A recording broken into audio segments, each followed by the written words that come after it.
out of wickedness, not out of selfish interest, not out of anything. We are asking for our freedom because we want to save life. To save life. When we ask for breakup of Nigeria, it's for every region to stand on their own, have a peaceful environment where they can grow. And I have said it several times that we don't have a problem with whatever thing you want to practice in your region. I don't have a problem with a caliphate. The Biafrans do not have a problem with you creating a caliphate. It is beautiful. Many caliphates that are existing today, they are doing well among themselves because they agree that this is the system they want to practice.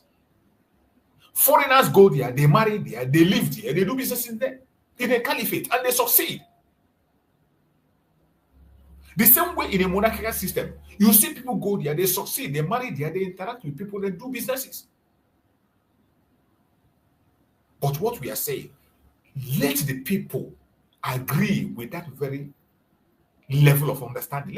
Let the country be created among people that have the same value system. The same value system. Like in the core north, we know that their value system is that of a caliphate. That is their value system. That is their system. They believe in that. They're already practicing Sharia law in the core northern state of Nigeria. Why are you not giving them their own country? Give them their own country to practice this the way, without any interruption, without any disruption. When you come from other country to disrupt them, then you face the consequence.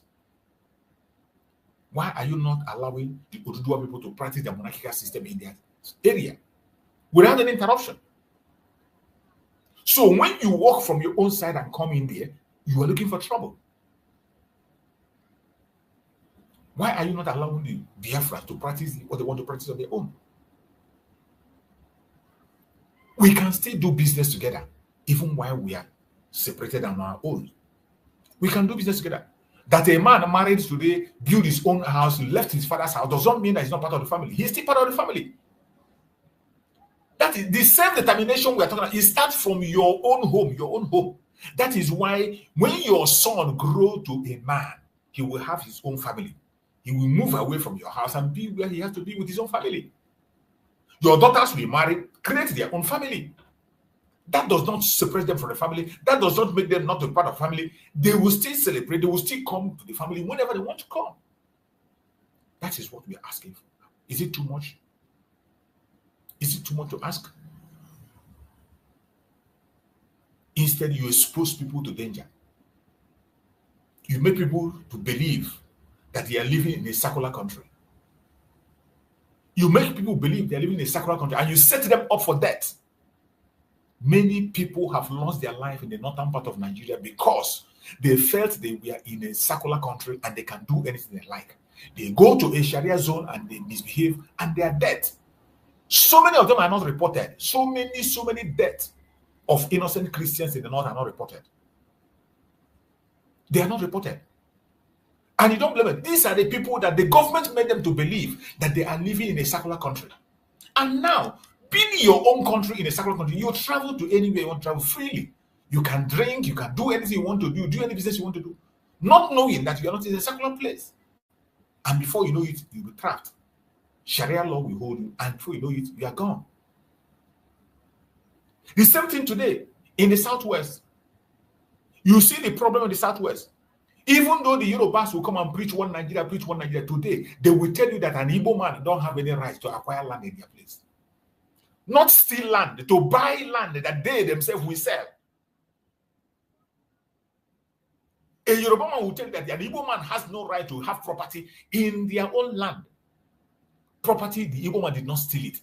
Property, the Igbo man did not force you to give him. Some of them will take the property, come and beg you in your house. Even their own fellow Yoruba man will want to buy the property. They say no. They want to sell it to an Igbo man because Igbo man can pay better. They will sell the property. A Yoruba man will be willing to pay a 5 million for a property. They will not sell. They will come to a Igbo man to sell it at 10 million. An Igbo man, seeing the value of the property because he needs it, he will buy. Many of them today, these same Yorubas, when they want to sell your property, they will not sell to their fellow Yoruba person.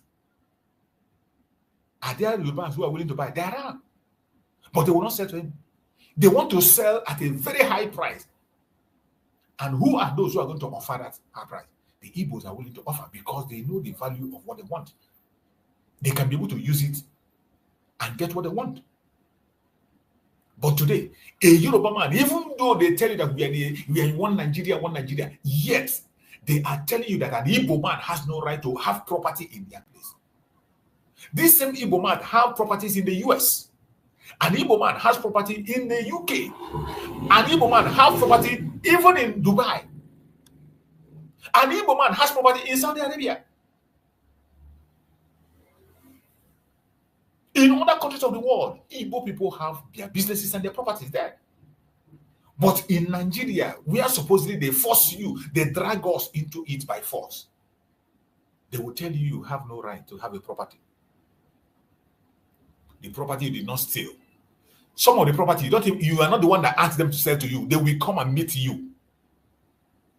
We don't go searching for property. They will come and meet you. They bring their trick. They will go to a place, develop it, it becomes a market. The next thing, they will say you should transfer from here and go to the other side. This place we want to use it. The Igbos will quietly transfer to that place, develop it again. The next time, they will drive them away and say, and all the places they have developed, swamp, that is where they give them, and they pour money and turn that swamp into a city, a mega city. The Igbos turn swamp into a mega city, turn a forest into a mega city. And today, Yorubas say they don't have any right to own property in the Southwest. Why is it so? Even though you are claiming you are in one country. In order to stop that, let every region be on their own. If I decide to go into the Oduduwa land and get a citizenship, I will read through their laws. When I read through their laws, I will know what rights I have in Oduduwa land. The laws will state it very clear. Because as it stands today, Nigeria doesn't have any stable law. The North is practicing a different thing. The Southwest is doing a different thing. And the Southeast is just watching. But when you divide these countries along their tribal lines, if I want to go to the North, I will read their laws and their constitution. If I want to acquire a property, I will read and know what their laws said about acquiring property, the stages I have to pass. And I will follow it. If their law say that they can never sell property to me, I follow it. There are some countries in this planet Earth today that when you go to some countries, you cannot own a property. The only way to own a property, except you marry a citizen of that country, then you register the property in the name of that citizen. Only then and then you can have property. And that is their law. Acceptable. If you like, you come. If you don't like, it's up to you. And you still see people come into that land, they invest, marry a citizen, invest in the name of the woman or in the name of a person, not necessarily a woman, It must be a citizen. You use a citizen and open the business. The citizen will take his interest, you take yours. And that is it. So when you divide along tribal lines, then we have a constitution that whoever is traveling to wherever, you will study it. I am telling you that as we speak, there are Igbo men doing business in Saudi Arabia. There are Igbo men doing business in Iraq. There are Igbo men doing business in Iran. And they are doing very well. They are not at loggerhead with anybody. They are not fighting anybody. So tomorrow, if we create a caliphate in the north, and they have a very good structure with their own law, the only thing I need to do is to read the laws of the land. I would read the law. What does the law say about the northern part of Nigeria? How can someone do a business in the northern part of Nigeria? If the law says that you must become a Muslim for you to be a businessman or own a land, if I am so desperate to do it, there's no other choice. I can become a Muslim if I choose to. If in Yoruba land they say you cannot own a property at all, it is on lease, they will only give you a lease. I will now know that in this place I cannot own a property. So when I'm building, I know the kind of a thing I'm building. When I'm constructing, I know when I'm investing, I know what kind of a thing I'm investing. But not you throw an open blanket, circular country. Oh, one Nigeria. You, the same person that is preaching that one Nigeria, tomorrow you see him destroying the property of his same group of one Nigeria people. You see all of them crying online every day. Lagos State destroying property. And the same idiots that are crying, they are the ones preaching one Nigeria. There was one woman, the one I played her video from the US, that went and convinced people to come and invest in Nigeria. After all investment, everything gone to drain, destroyed. An Igbo person. And Dave Umahi, a fellow Igbo man, was accusing her of land grabbing. A woman that bought a property, you are now accusing her of, how is it land grabbing? The land, she bought it. She had the documents. Papers were given to her. C of O was given to her. But now, you are calling her a land grabber because of Nigeria. Some of you don't know the danger we are facing as Igbos in that country called Nigeria. That is why we have to be speaking about this. Finland knows this fact, and yet they are criminalizing self-determination. People who want to end this perpetual killing, this perpetual intimidation. That is what Mazi Samaneko want to end. That is what Mazi Nnamdi want to end. Instead of you, those of you who say you're supporting human rights, to support them and make sure that this their message goes, you are fighting against them. And you want me to come and clap for you. You want me to come and clap for you.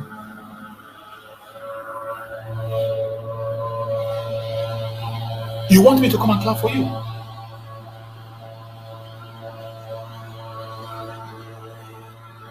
We will never stop. It does not matter the atrocities they commit against us. It doesn't matter how they marginalize us. It doesn't matter how they attack us. We will never ever stop. We will not bow to any oppression. We will not trade freedom for fear. And we will not rest until Biafra stands as a free and sovereign nation. No retreat, no surrender. It is Biafra or nothing. It is Biafra or nothing. If any one of you think that maybe somehow they are going to change their mind, you better think again.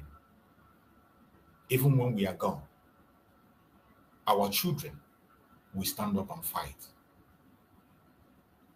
Mazi Nnamdi said it in one of his programs. He said that we are going to prepare our children to war for 1,000 years with our enemies. You see Janjaweed carrying out the mission of Ottoman Danfodio and pursuing. The same thing is what we are ready to do.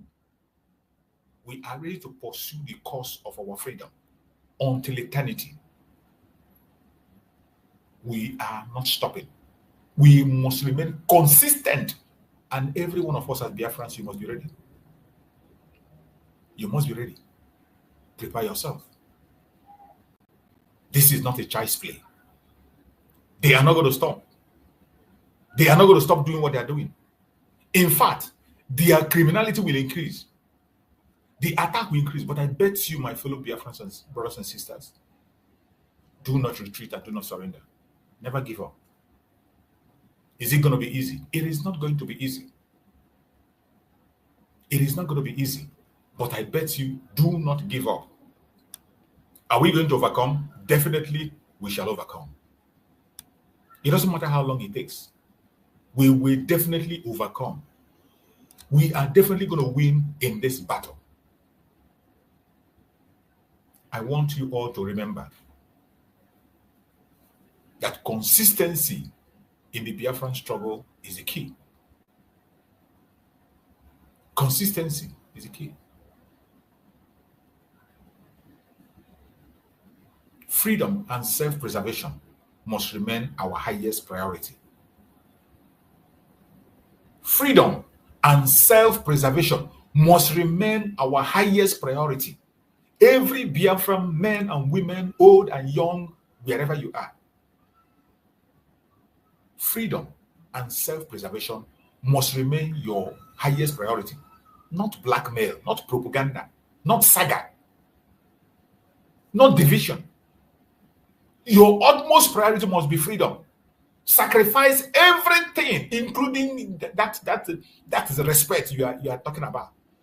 You want to be respected. Do you think that if Mazi Simon Ekpa is looking for respect, he will come and join you? Mazi Simon Ekpa, with all the level he has attained, he dropped it and he came. You see people, riffraff who cannot afford 3 square meal, insulting Mazi Simon Ekpa online. He threw away all that respect. And he come and explain and begin to respond. Look at Mazi Nnamdi. With all the heights he has attained to, he threw everything on the ground. You see people today, idiots who doesn't know their left and right, insulting Mazi Nnamdi online, calling him names. If you are seeking for respect, you will not come for this house. Don't come here. If you're one of those who is demanding respect, if you're one of those that is demanding, don't come for Biafra struggle. It is not compulsory that everybody must join the Biafra struggle. Not compulsory. There is no law that says everybody must join Biafra struggle. There's no law like that. There is no law that says everybody must join Biafra struggle. So if you're one of those who is demanding for respect, don't come, because nobody give a damn about you. And when they don't give a damn about you, you will run and begin to do otherwise.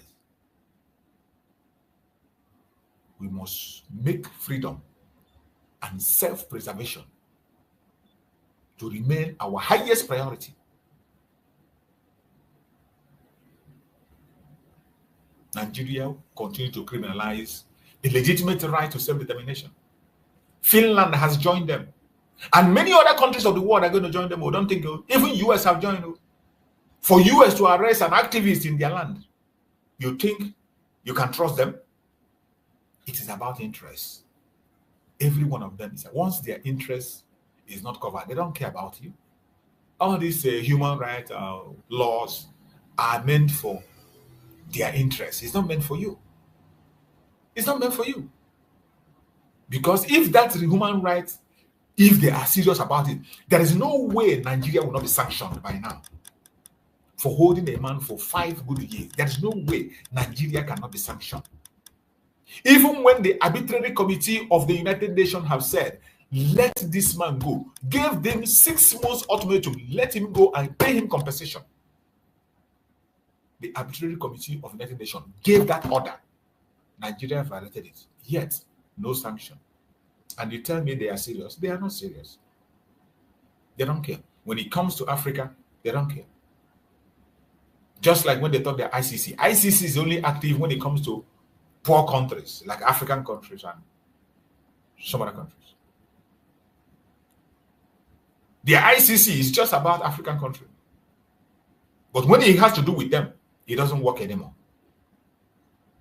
As long as the criminal is protecting their interests, they will protect that very person. If not, why must somebody like Paul Biya continue to be the president of Cameroon? A man that is almost dead. Not even almost, a man that is dead, a dead man, whose brain is dead, still running a country for years. And France is the front line, supporting him and backing him up. With all the Western countries, they're backing him up. If they care about humanity, how can they ever stand and watch such a person rule or support such idiocy? But look at them. Instead of calling their attention, they are busy arresting activists. Arresting activists in Amazonia that wants to break free from the cage, from the slavery of the slave master. And when you see that their footprint, you begin to know the people who are the real enemies. The West will always support the criminals that support their interests, not the legitimate leader that will seek the interests of their people. Any criminal leader that support the interest of the West, they will support that person. It doesn't matter who the person is. That is why after condemning the election of Tinubu as a fraudulent election, they are all working with him today. They are all signing deal with him. He is visiting all of them. Even when they condemned the election, that it was rigged election. They condemned the election, it was not fair, but still yet, every one of them. And he's coming back again. 2027, he's going to return his power. by fire, by force. He's going to be there. As long as he plays ball with the West, there's nothing he can do. They will never stop. And we will never allow them. They can continue to criminalize us for all I care. That will not deter us. We will remain consistent in the pursuit of our freedom until eternity. From the detention of Nnamdi Kanu to the daily intimidation of freedom fighters, Nigeria's strategy is clear: to break the will of the Biafran through fear. That is the strategy. The strategy of Nigeria is to break the will of Biafran through fear. They create fear, so much fear. They create so much fear on us. They make you afraid of calling yourself a Biafran. They make you ashamed of associating yourself with Biafra. Through propaganda, they push so much propaganda. They push so much propaganda. They call you what you are not. They give you different kinds of names. They say you are violent. They make people believe that Biafran people are violent people. That these people who are talking about that we are not. We are the most peaceful people you can think about on the planet. Very, very peaceful. We don't fight back. We just push back. Only when you push us to the wall. Since 1945, they have been murdering Biafran people. Since 1945. Biafrans are the only people who never go for retaliation. We never go to retaliate. We are the only people who don't go for retaliation. Every time, once it happens, we will cry about it and we're done. We will talk about it and we are done. But in their own case, up to tomorrow, they are still retaliating on something that doesn't have anything to do with us. So the Igbo coup, so-called Igbo coup, that is not Igbo coup. That is their basis of their hatred up to today. Still ongoing. Up to the extent that the governor will come and tell you that the Fulanis don't forget and they don't forgive. A governor saying that the Fulani people don't forgive. Giving it as a reason why they are still committing crimes in Nigeria, murdering people in Nigeria, taking innocent life in Nigeria, that they don't forgive. The only peaceful people are the Biafrans. But they use their propaganda machine to paint us differently. They say, oh, Biafran land, there is so much trouble there, so much chaos. They are too stubborn. They are this and that. They are too violent. Lie from the pit of hell. Lie from the pit of hell. They are the most peaceful people. Other regions, if they have the resources that we have, they will bring hell on Nigeria. If other regions have the resources we have, they will bring hell on Nigeria. But in the case of Biafra, very peaceful people. The only thing they are doing today is to try to force that violence into some of us. Nigeria today is trying to recreate violence into some of us. That is what Nigeria is doing. And that is why Nigeria must end before it is too late. Before they destroy our people. They are today trying to create violence inside us.